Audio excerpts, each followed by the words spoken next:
ایک عام آدمی اور ایک اکنومسٹ، ایک عام آدمی اور ایک علماء عالم وہ تو برابر نہیں ہے. تو ڈیموکریسی کے اندر ایک جو کمی ہے وہ ہے کہ وہ ہر انسان کو برابر کر دیتا ہے.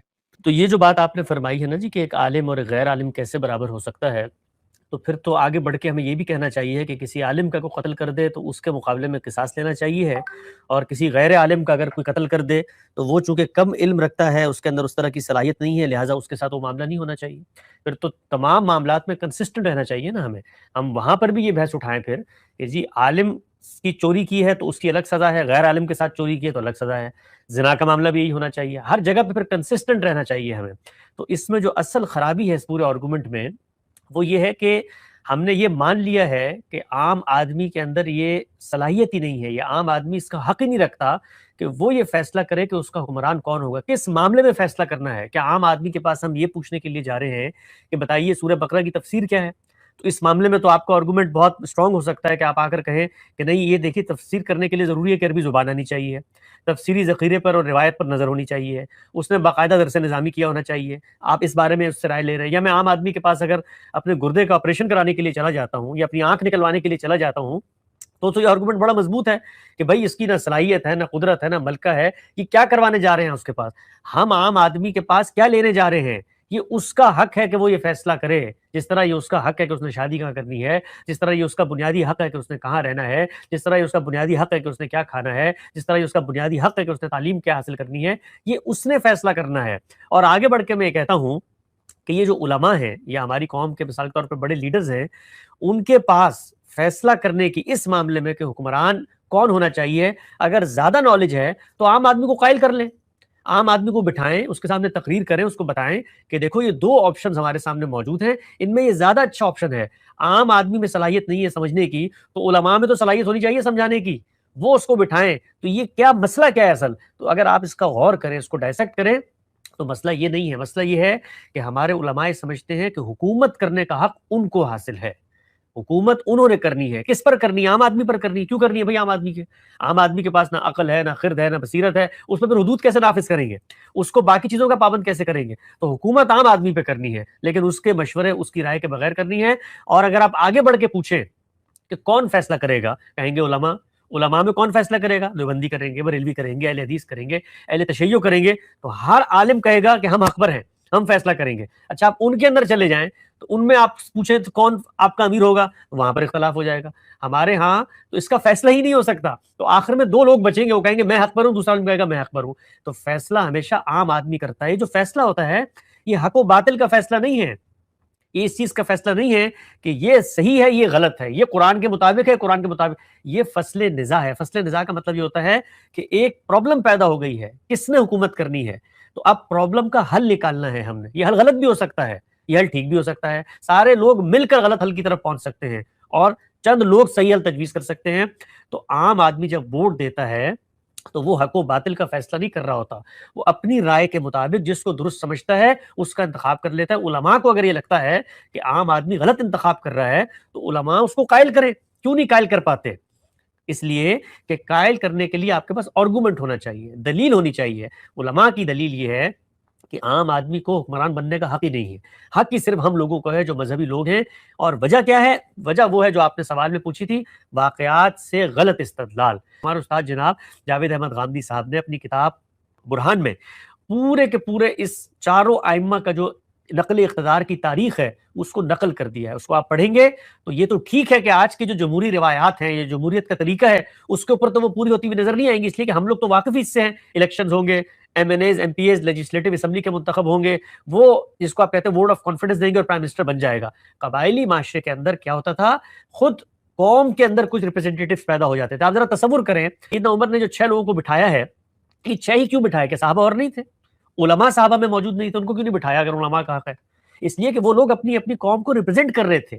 خود ہم جانتے ہیں مدینے کے اندر قبائل تھے، ان کے اپنے ریپرزینٹیٹیوز تھے، مکے کے اندر قبائل تھے، ان کے اپنے ریپرزینٹیٹیوز تھے، شام کے اندر حکومت پھیلی، ان کے اپنے ریپرزینٹیٹیوز تھے. تو ان لوگوں نے آ کر یہ فیصلہ کرنا ہے. تو وہاں پر یہ ہرگز نہیں ہوا کہ علماء کے مابین بیٹھ کے فیصلہ کر دیا گیا ہو. وہاں تو آپ دیکھیے وہ 6 لوگ ہیں، وہ ریپرزینٹیٹیوز ہیں اپنی نیشن کے، ان کے مابین فیصلہ ہوا ہے. تو یہ چاروں کے چاروں خلفاء کا جو اقتدار کے نقل ہونے کا طریقہ ہے، یہ امرہم شورا بینہم کے وہ تقاضے جو ایک قبائلی عہد، قبائلی تمدن میں ہوتے ہیں، ان کے مطابق ہے.